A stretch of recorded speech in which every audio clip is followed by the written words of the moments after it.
Welcome to Washington Hospital Today, dedicated to informing residents about healthcare topics and issues. Through programs featuring community forums and free health and wellness classes, our goal is to empower community members with the information needed to make informed health decisions. Washington Hospital has been providing health care to the residents of the Washington Township Healthcare District for the past 60 years.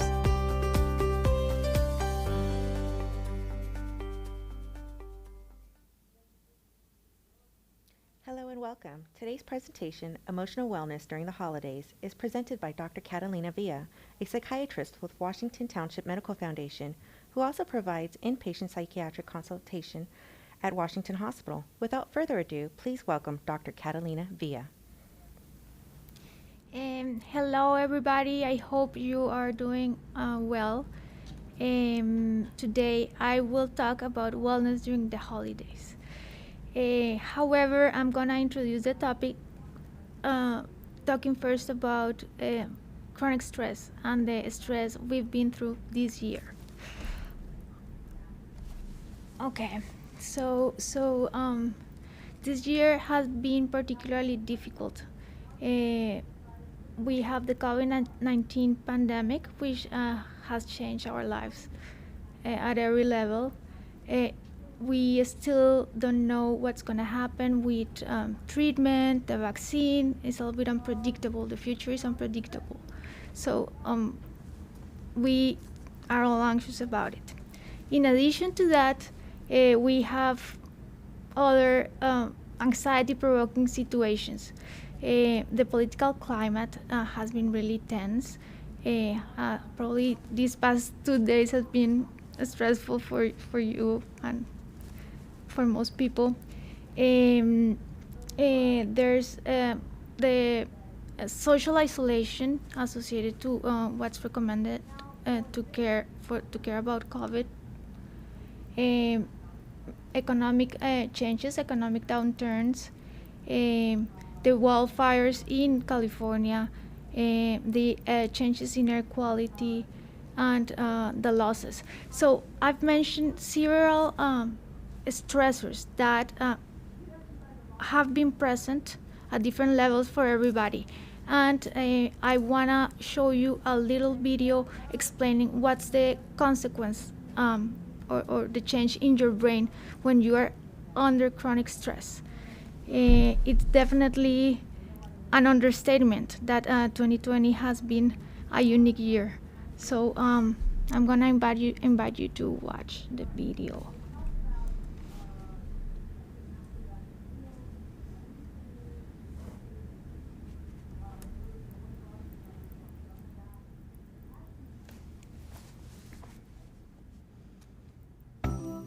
Are you sleeping restlessly, feeling irritable or moody, forgetting little things, and feeling overwhelmed and isolated? Don't worry, we've all been there. You're probably just stressed out. Stress isn't always a bad thing. It can be handy for a burst of extra energy and focus, like when you're playing a competitive sport or have to speak in public. But when it's continuous, the kind most of us face day in and day out, it actually begins to change your brain. Chronic stress, like being overworked or having arguments at home, can affect brain size, its structure, and how it functions, right down to the level of your genes. Stress begins with something called the hypothalamus-pituitary-adrenal axis, a series of interactions between endocrine glands in the brain and on the kidney, which controls your body's reaction to stress. When your brain detects a stressful situation, your HPA axis is instantly activated and releases a hormone called cortisol, which primes your body for instant action. But high levels of cortisol over long periods of time wreak havoc on your brain.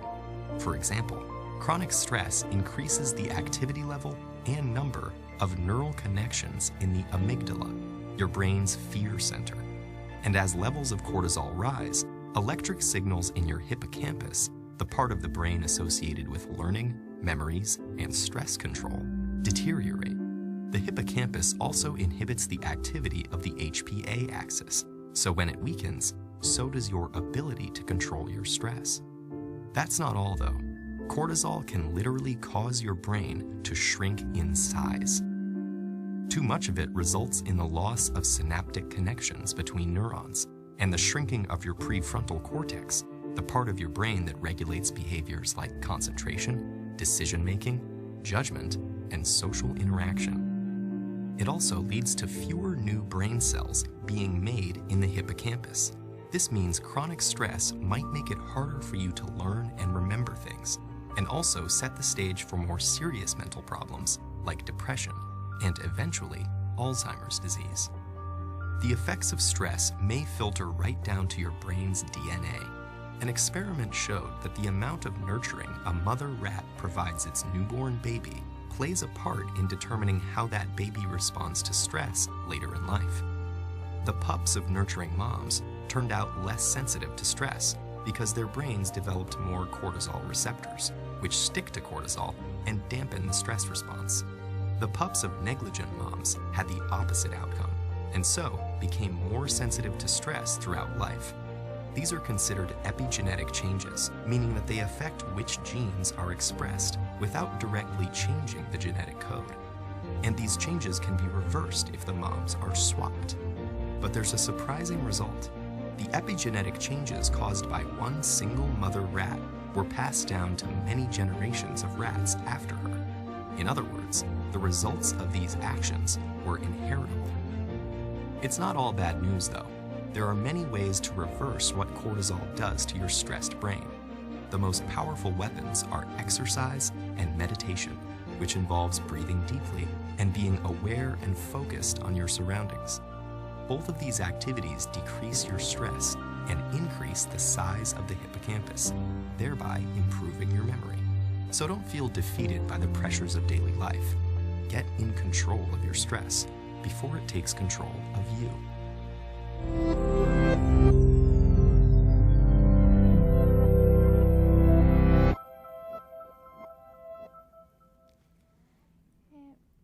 So after understanding a little bit of the biological consequences in the brain when we are exposed to chronic anxiety, I'm gonna now talk about the holiday blues, as some people call them. And the holidays in general are stressful.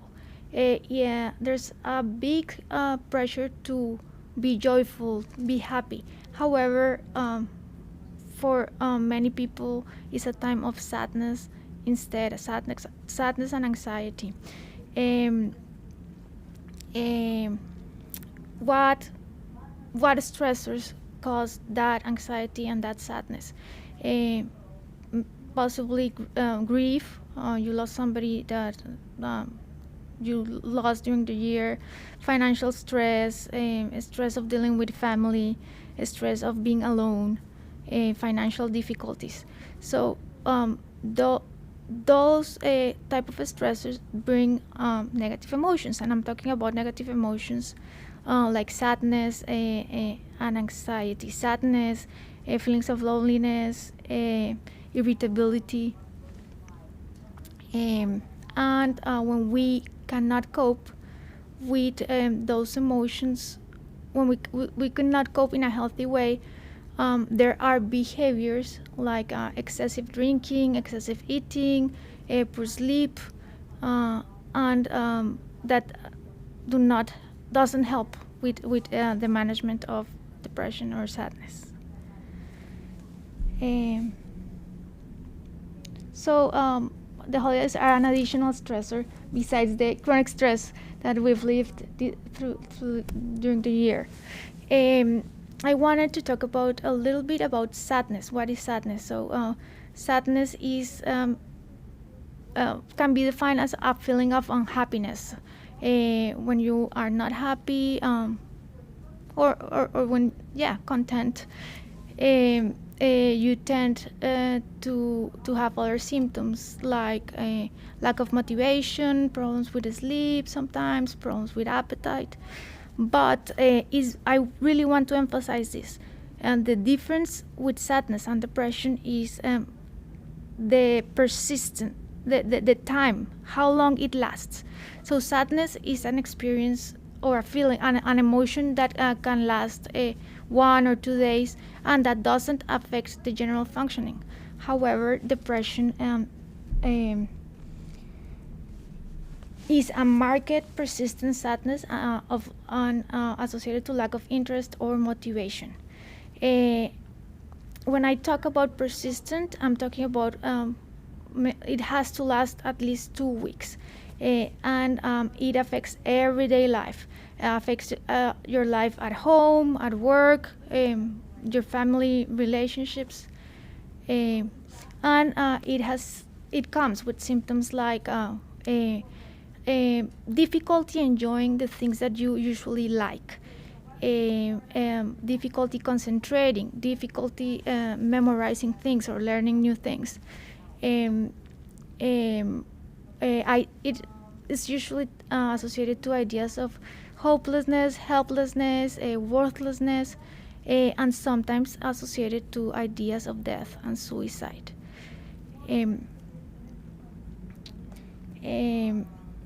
Why this happens? So the cause for depression is multifactorial. It can happen because you have a biological predisposition. It can happen because you've been exposed to trauma. It can happen because of substance abuse. So there are many causes. There's a complexity in terms of what causes depression. There are also many types of depression. There's major depressive disorder, which is commonly diagnosed. Is a persistent state of depression that has to last at least 2 weeks, and that causes a dysfunction in your everyday activities. There's also a chronic depression, which is a depression that doesn't seem to improve with good things, things that you enjoyed before, and it has to last at least 2 years. You've probably heard about postpartum depression and other types of depression, but because we're talking about the holidays and winter time, I'm gonna emphasize or talk about seasonal affective disorder, which is a type of depression. So the characteristic of seasonal affective disorder is that it is related to the changes in the season. When there's decreased sunlight, the symptoms of depression are evident, and usually it gets worse as the seasons progresses. Usually it starts around the end of the fall and improves when the spring starts. Why this happen? Is a very complex mechanism. We produce normally, one part of our brain, which is called the pituitary, normally produces substances that make other organs function or produce substances that we need. So these are the pituitary controls the endocrine system. We produce hormones, and one of the substances we produce is melatonin.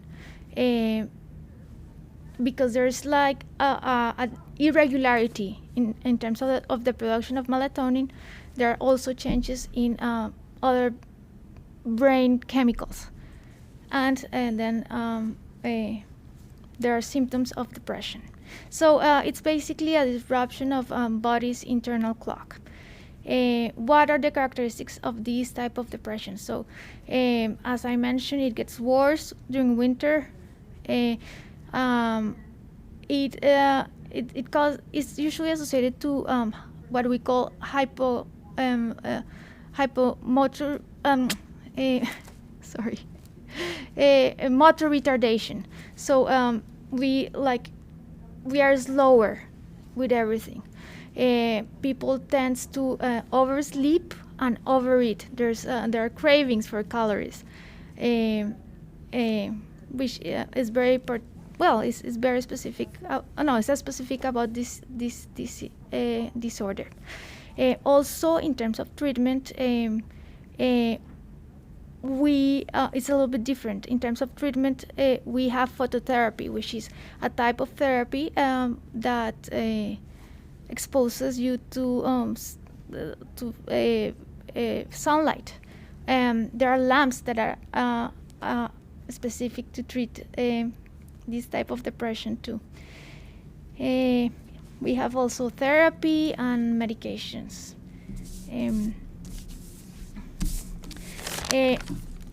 I want to say that depression is usually associated to anxiety, so I'm going to talk a bit about anxiety. Anxiety is a normal response to stressful situations. When we feel in danger, anxiety is what pushes us to stay safe. For example, that when anxiety is intense, excessive, and there's a persistent worry about everyday situations, then anxiety becomes a problem. Anxiety is a disorder. When it interferes with daily activities, then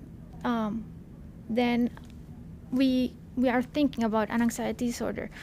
You probably have heard many types of anxiety disorder, like generalized anxiety disorder, social phobia, panic disorder, PTSD. All of those type of disorders are part of the anxiety realm.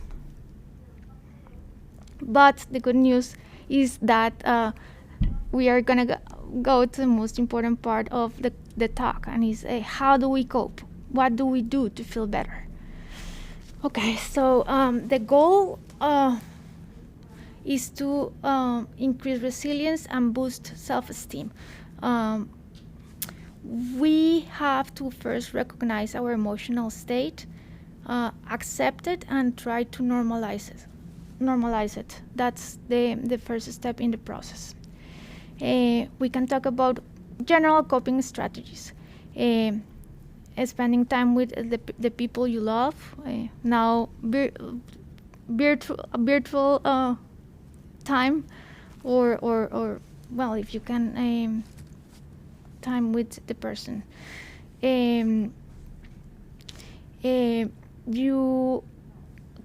It's usually very useful to stick to a routine, to have a structured routine.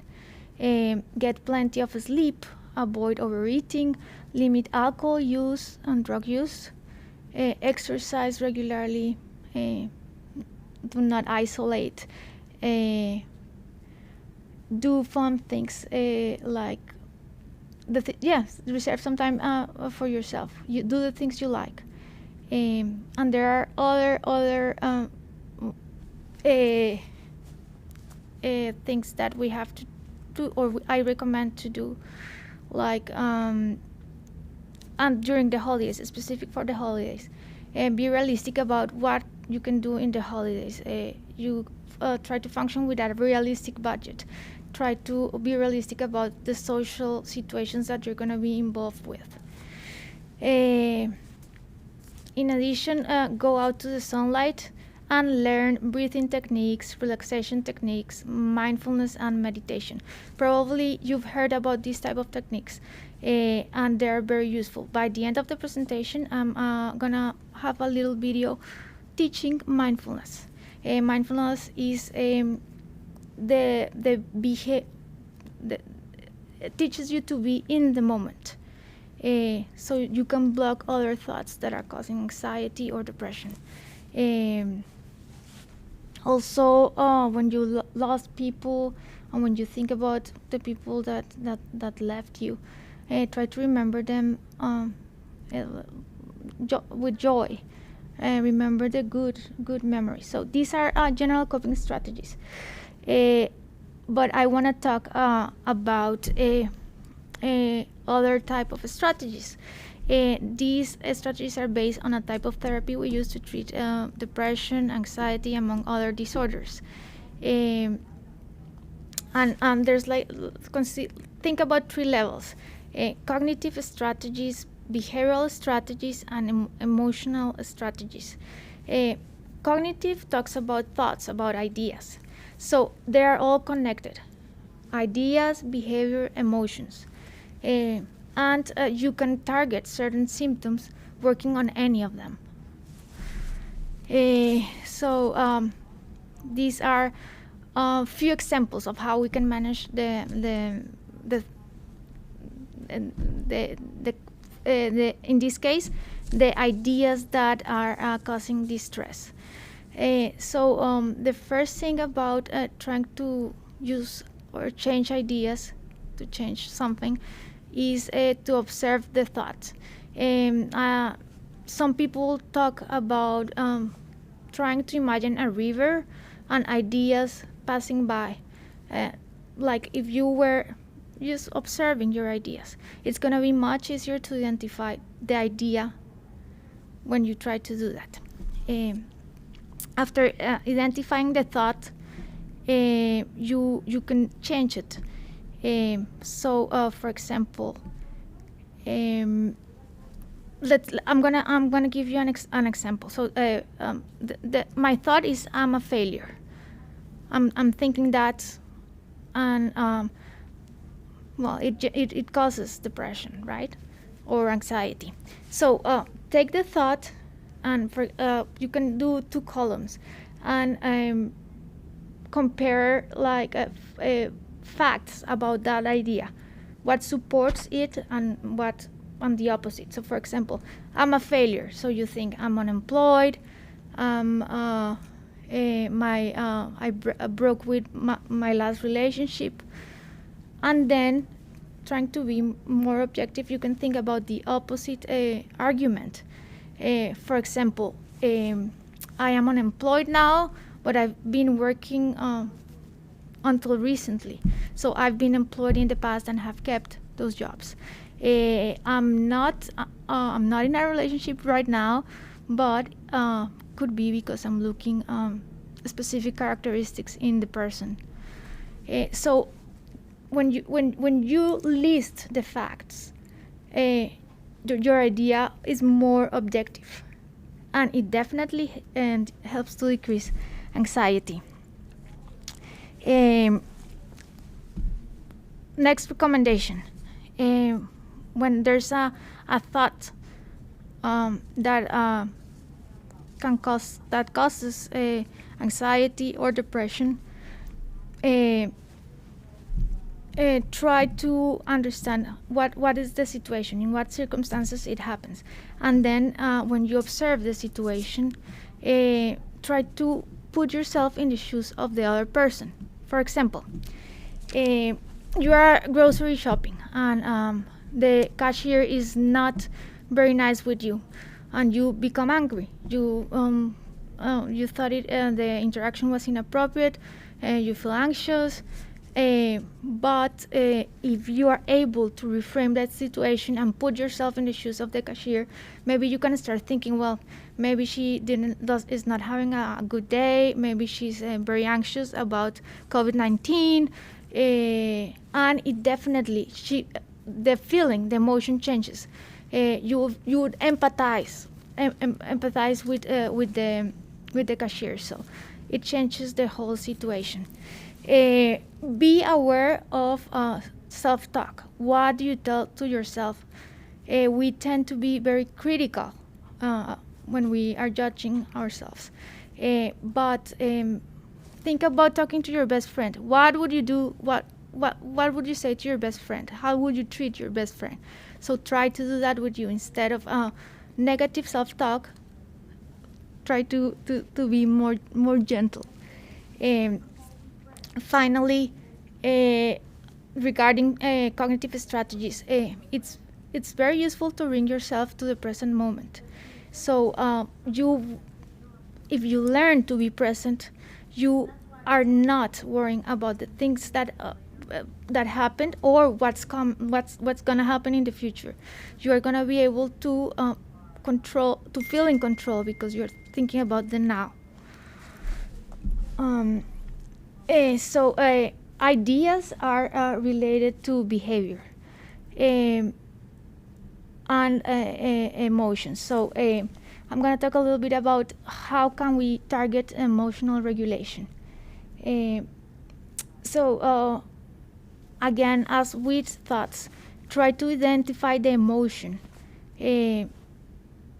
Don't judge yourself because you're feeling in a specific way.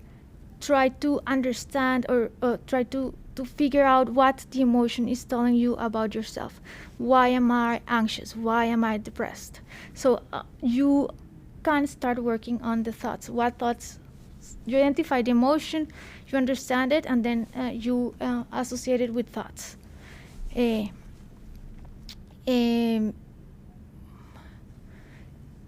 very useful to be present when there's some emotional dysregulation, and to try to sit with the uncomfortable feeling. If you're anxious, admit you're anxious, and try to experience it. Usually anxiety decreases when you are able to tolerate it more and more. Do not label yourself with emotions. Do not think about yourself as the anxious woman, or the depressive man. But think about yourself in a more positive way, or feel yourself in a more positive way. Also notice which emotions do you want to feel more often. If you want to feel more confident, if you want to be more generous, think about those emotional changes that you want.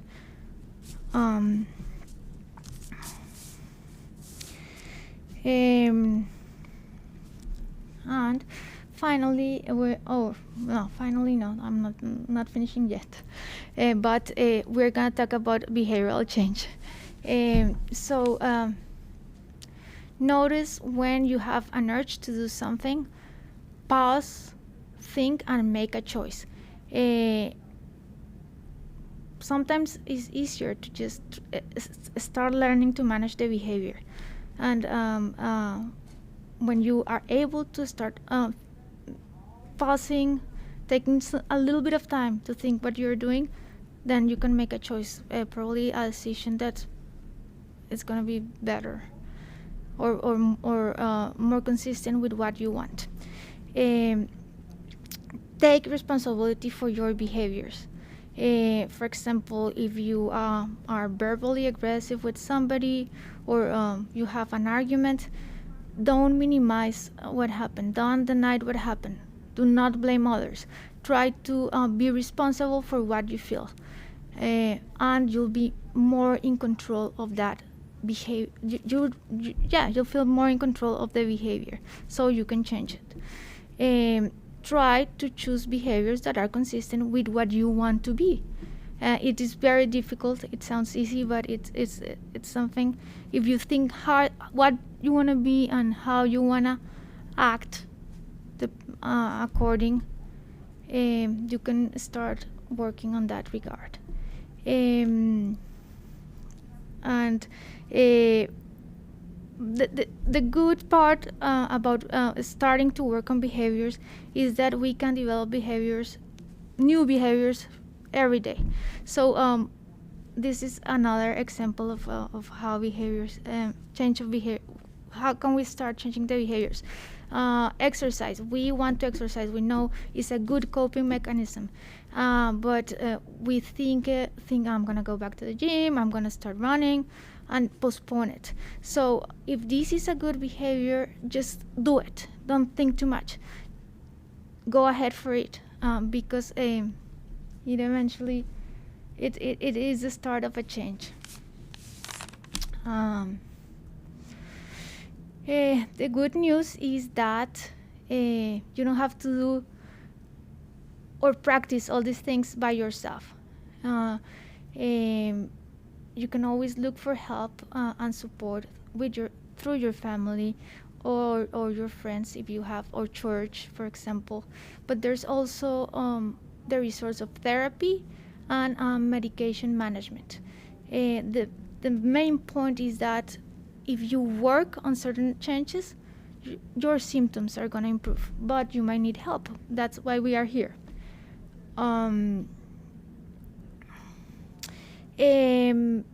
to end my presentation, I chose a video explaining mindfulness, which is one of the practices I really recommend. It's easy and it's very helpful. I also want to mention that we have to stay healthy through the COVID-19 pandemic. So I really recommend continue using masks and following the guidelines.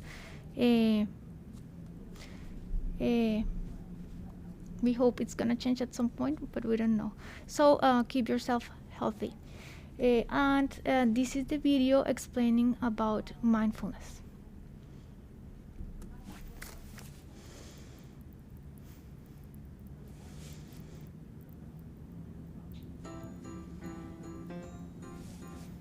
Welcome to Mindfulness Animated, a fun and helpful explanation. The brain has evolved so greatly that it spends much of its time solving problems that haven't yet occurred in the future, thus leading to anxiety or panic, and mulling over events in the past, leading to depression. Often it does both all the time. The question is, how can we make our brain stop and think about only the present, the state we are in when we are in the zone or in the moment? Mindfulness is derived from the Eastern meditation, a practice for thousands of years recognized to help humans control and tame our brains. Research has shown that, among other things, meditation can help depression and anxiety, reduce stress, reduce pain,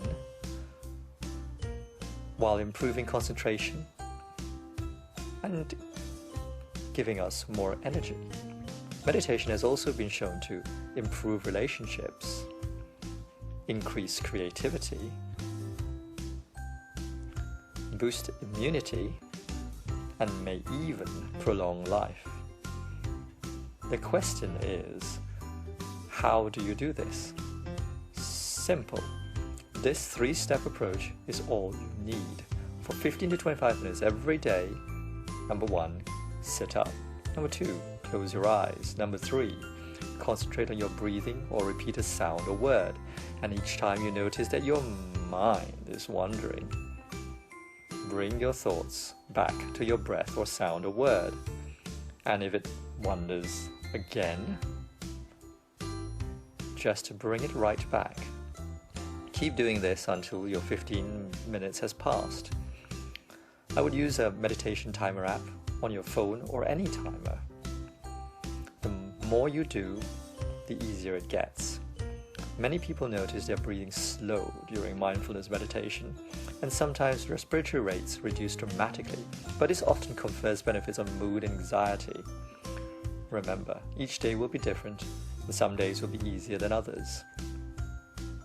Over time, you will notice that your mind wanders less, or that you can control it more as you begin to accept that it naturally wanders, but that you can bring it back to the thought at hand much easier. Once this happens, you will notice how much more time you have as your brain finds itself enjoying the present, the birds singing, the smell of the flowers, and the color of the leaves. And you may start noticing subtle smiles and looks from people all around you. Welcome to Inner Peace. Thank you for watching, and please subscribe now. Okay, so I'm ready for questions. Great, we have a question. I feel anxious over COVID this year, so I don't want to see my family around the holidays. How do I tell them but not start an argument? It depends what your family want. I'm assuming the priority for your family is for you to be healthy, right? And to protect everybody in the family. So tell them that this year you are concerned about COVID-19, and you would prefer to not share a space at a given time with more people, and that explains your reasons. This is not only to protect myself, but to protect you guys. I'm almost sure that most people will understand it. You can socialize in a virtual way also. My cousin is still mourning the loss of her husband. How do I suggest she seeks therapy without making her feel bad? So my suggestion in this regard is talk with love to the person you wanna reach out, like with to your friend, to your cousin, and bring the topic gently. Show your concern and show that you're doing this because you love the person, and perhaps the person is not resistant to therapy or medication and wants some help. So it's just doing in a gentle way and showing how much you care. I stopped taking my medication for anxieties because I started feeling better. I did not consult with my doctor, and now my anxieties are deeper than before. Should I start taking the medication, or should I see my doctor first? Well, the response is you have to see your doctor first. So when you manage psychiatric medication, you need to be monitored by your doctor. It's not good to stop the medication by yourself, and it's not good to restart the medication by itself, maybe that's going to be the decision by the end, but you have to be monitored by somebody. So it's very important to see the doctor when you want to change something regarding the medication. Okay, our last question is, I battle with waves of depression, but it doesn't always take up to 2 weeks, but it's more and more frequent. Should I talk to my doctor about it? Yes, talk to your doctor about it. So primary care physicians are used to treat a lot of psychiatric symptoms, and it's good to share about your mood state because you will get help. If necessary, you will be referred to psychiatry or to therapy. Tell your doctor. This concludes our program. Thank you, Dr. Villa, for your expertise, and thank you to our viewers for tuning in. The entire broadcast of today's event will be available on our Facebook page. We look forward to hosting more Facebook Live events in the future.